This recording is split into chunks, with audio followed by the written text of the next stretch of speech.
I'm Ron Donaire, CEO of Intuizi, and I have with me today Richard Rodgers. Richard is founder of 360 Media, a digital marketing consultancy focused on driving demand to increase sales and utilizing data-driven approaches. They have a super exciting roster of clients, and he's going to tell us a little bit about how they use data. Richard, welcome to the Data Deep Dive. Thanks, Ron. Glad to be here. Oh, the pleasure is ours. Why don't you tell us a little bit about what you're working on this year? Yeah, I've been working with a number of clients, looking to get them into account-based marketing. So I've actually got a few B2B clients right now that are in the cloud software space, cybersecurity, fintech. So what we do with ABM is try to, at least as a starting point, look at what is the total addressable market for their potential clients. We break down all of the number of potential segments we could have by customer type, and we develop a model that uses, well, we have a predictive analytics model as well that looks at past performance, and developing an ICP model that looks at your current customer base, number of different data points we can take from that and try to develop out a propensity model for which accounts are very similar or look alike to the ones that you already have that would really, as I say, fit within that Goldilocks zone. So it's not too far from the sun, it's not too far away. And from there, we then develop with the sales team and with the marketing team an approach to target those particular accounts. Now, there's a lot of different things that come out from the data. It's interesting when you go through this, and it works well with companies that are startup to large enterprises. I've done it with both. The more data you have, the more insights you can get. And sometimes you get some really interesting insights into certain customers and how they act and certain cycles within the customer journey that you can see the velocity maybe at certain periods or some of the others that are a little bit slower. And you kind of look into that and plan for it differently. But marketing for us is really trying to get companies to understand the power of the data, and then applying the art and the science to it so that we can then follow through and provide essentially the right message at the right time to that particular target account and those buying committees within that account. So a lot of it comes down to data. The more data you have, the more accessible data you have, the better your approach will be. Yeah, absolutely. I mean, ABM, account-based marketing, that is kind of like the playbook that a lot of like SaaS companies like ours definitely employ. It has its advantages by sizing the market, making sure that you're focused. ICP is extremely important. Making sure that you got the right customer profile, understanding who you're selling to, what the pain points are, making sure that you are addressing those pain points with your value proposition, is all kind of in line with how you execute really effective marketing strategies, right? And whether you're using marketing automation tools to do your outreach, whether you have business development representative, sales development representative, doing inside sales. There's a certain amount of art and science that kind of come together when you're reading this data. Would you be able to walk us through a story maybe that kind of illustrates the use case of how you tackle these kinds of problems? Yeah, I've worked with clients and I've been on the client side myself where the first thing we look at is how clean the data is. So in my case, when I was working with a new company several years ago, I looked at, well, we have Salesforce. What's essentially what is the MarTech stack? So the first thing I've done is gone in and evaluated what technologies we have, what data we have, how our data is set up and accessible for marketing as well as for sales, how people are inputting that data, how clean it is. And starting with that base, you get a really good feel for what you can do with that data. And for me, it was, I'll just give this example, was coming into a situation where we had a limited data set that was available for marketing. A lot of it was very sales driven. And with that approach, we didn't have the particular insights that we would need from a marketing standpoint that could have been provided. So I looked at other companies that could help us, Dun & Bradstreet. In particular, I worked with ZoomInfo. Hold on, should I mention them, by the way? I don't know, with this podcast. Maybe I can start back. Yeah, not a problem on my account. So yeah. Okay. I'll go back and we can edit that out, but I'll just say that. So when looking at the first party data that we had, it was a very sales, really kind of like more sales driven data. So what we looked at was how we could enrich that data, looking at a number of third party sources to get information into each of the accounts that we currently have, but also those that we're targeting was really beneficial. How we utilize that data also came down to the MarTech stack that we had. Did we have things to provide at the time IP insights into which accounts were visiting us? Was the tagging and tracking of our site set up properly so we knew what exactly these accounts were looking at, and the frequency, the people within the buying committees that we were targeting. So we had really look at identifying all of the potential accounts, as well as going back to, as I say, the ICPs before, but also those particular buying committees within those tier 1 accounts and some of the tier 2 accounts that we've identified. And then utilizing the MarTech stack to take the insights and the digital body language that could then be fed into our CRM or Salesforce, and then shared with the sales team as well as the marketing team. A lot of the great insights came from marketing activity, but also we opened up the door for sales to provide more insights into what was happening on the street, so to speak. We utilized a couple tools that gave us insight into how the activity from not just sales and marketing was being measured within within different tools. So we could see that there's a lot of activity on the marketing side. Then when it hit the sales side, it kind of went off a cliff.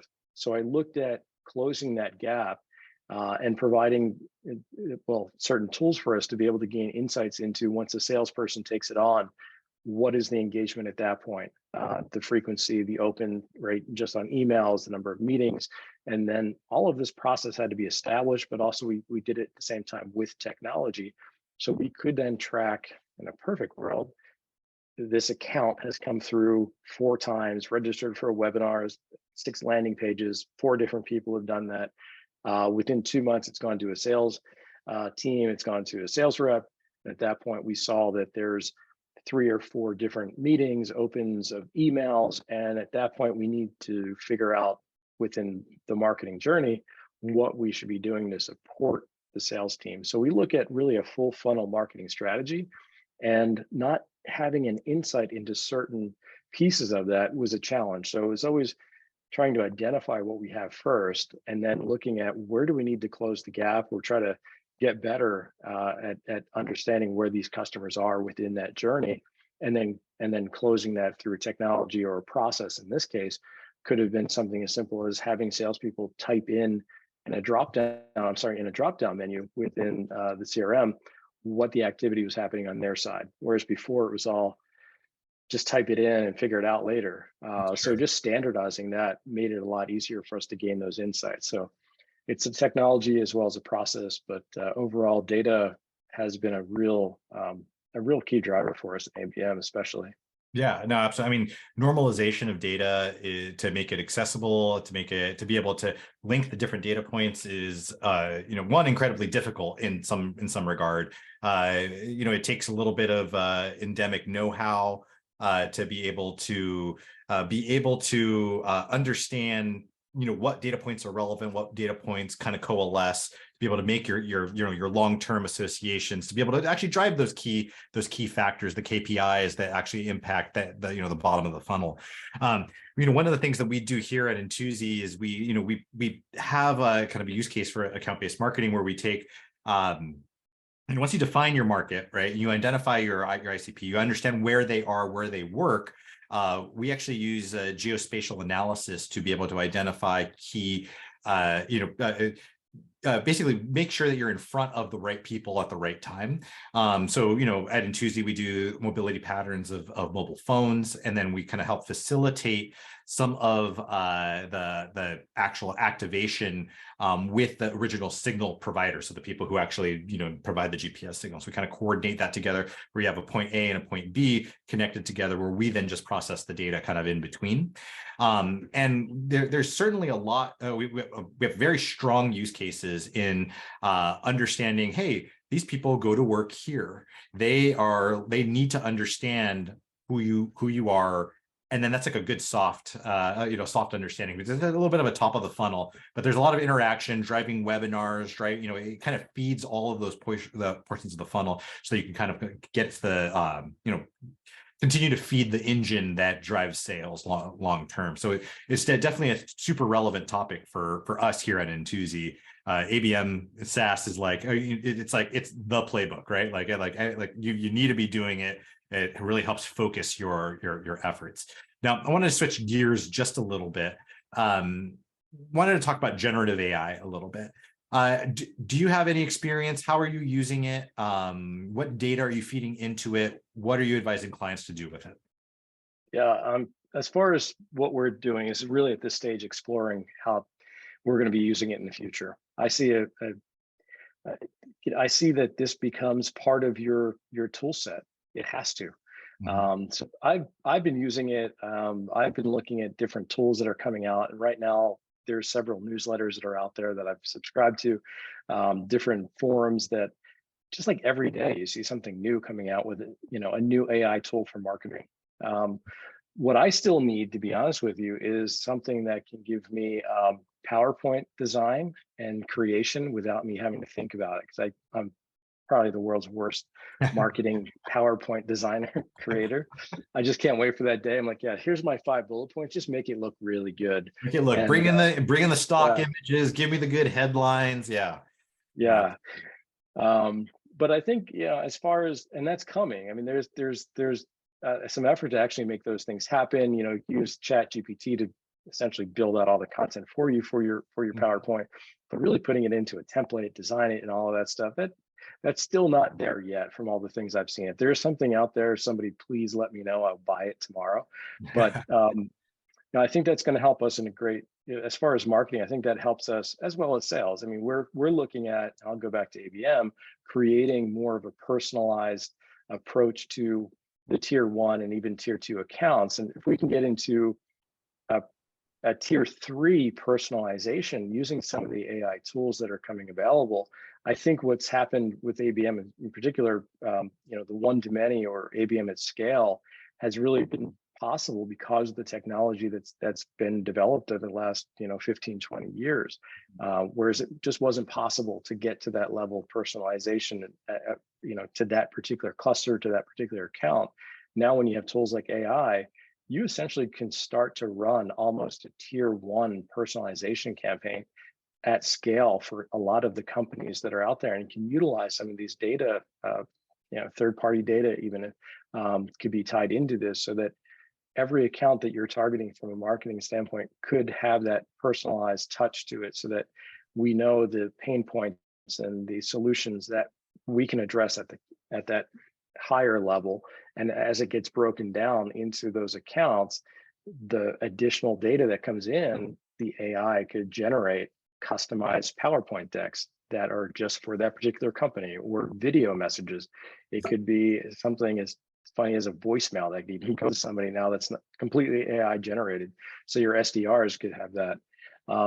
We've looked at AI, using it as a way to do marketing automation for lead scoring as well as lead routing. A company I was at had just too many leads.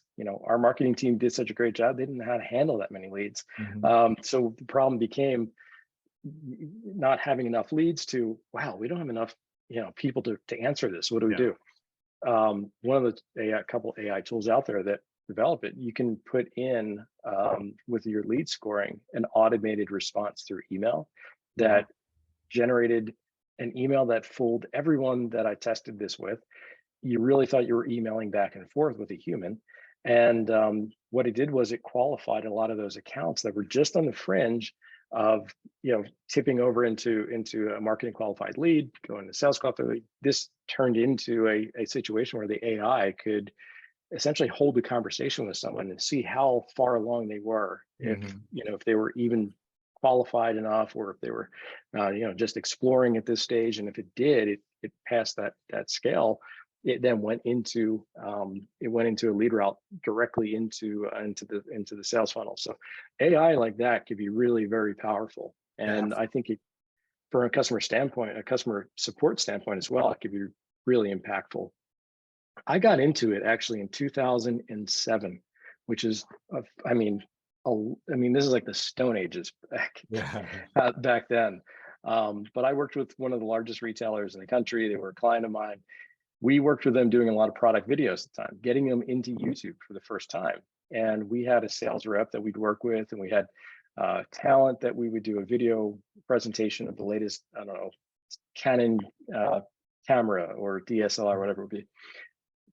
The idea would be, if you have all of your sales reps on the floor, they get the same, almost the same questions from a lot of people at the time.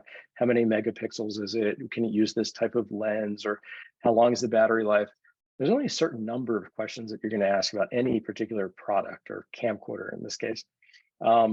If we could generate a virtual assistant, which we actually called virtual Intel agents at the time, you could preload all of those questions in, and rather than a text bot or a chat bot, it could be replied back through video, since we're already doing video with them. So we built this program that gave you a really rudimentary at the time natural language processing that looked at, like, the only way to describe it is like sort of like an inverted pyramid. Is our software looked at a question that would ask, and we keep adding on the questions as people ask them. We got better and better and better, to a point where like 90% of all the questions that were asked were answered properly, and it could learn. And when it said it could learn, we actually did learning and then it's programmed back in. So it was kind of interesting. Auto manually is what we call it. Yeah, and unfortunately the recession hit when we were ready to go with this. But the one thing I did do is I hired the Pennsylvania State. He was the official Santa Claus of Pennsylvania, and he just happened to live in my township. And we hired him to come in, and we created virtualsanta.com or .net at the time, because I had two little kids, and I thought this would be really fun for them. Yeah. And you could go in and ask Santa any question you wanted, and beside milk and cookies, what does Santa eat? And he would reply back over a video, and anything but venison. So little things like that, but it was a really cool thing. It was like really early on in this technology. So I've been following it for a long time, and I think that the where this is going to go, I can't even imagine. I think it's going to replace so many things, but it's not just going to replace, but I think it's going to create more opportunities for jobs. Technology, usually impactful technology like this, usually doesn't take away jobs, it creates them. And I think where the skill set of the future is not so much in the person that's going to be developing and building out the AI, but those that know how to jockey the horse. Yeah. And I hear from my daughters that their teachers are telling them, don't use ChatGPT and all these things. It's like, you know what? You should be doing the opposite. You should be encouraging kids to use this technology. How do you ask the question to get the response that you want? What is the ultimate response, and work your way backwards to get to that point? And tools like Midjourney, man, I have a photography background. I love Midjourney. I go in there and play around with it and come up with ideas. I've tried to use it from a commercial standpoint, looked into how effective it is. It's not there yet for what I need, but pretty soon you're going to have the ability for us to use that in all of our marketing. So back to the account-based marketing idea, which is we're selling a product to a particular account. We could see our product within their headquarters or within their particular location, or their product with our technology. There's a lot of things you could do. What I've used it just recently was, we're doing a big photo shoot as part of one of our marketing campaigns that we're coming out with a new website. And we have a very expensive photographer that's going to work with us for a 2-day shoot. So I went into Midjourney and essentially programmed out, or I guess you could say it programmed out, or Prompted it what I was looking for exactly. And then I handed that over to the photographer, so that when they show up for the photo shoot, they know exactly what I have in mind. Yeah. And they just recreate what's already been done by the AI. Eventually the AI is just going to do it for you. It's not there 100% yet, but and I think there's always going to be a need. I hope so. I pray so, that there's always a need for photographers. Yeah, absolutely. Well, thank you so much for the time today. It's been super informative. If a viewer wanted to get in touch with you, what's the best way of doing so? Yeah, best way, LinkedIn. You can connect with me on LinkedIn. I'll definitely respond. Oh, fantastic. Well, thank you for being here today. That's a wrap. Join us again next week for another informative session of the Data Deep Dive.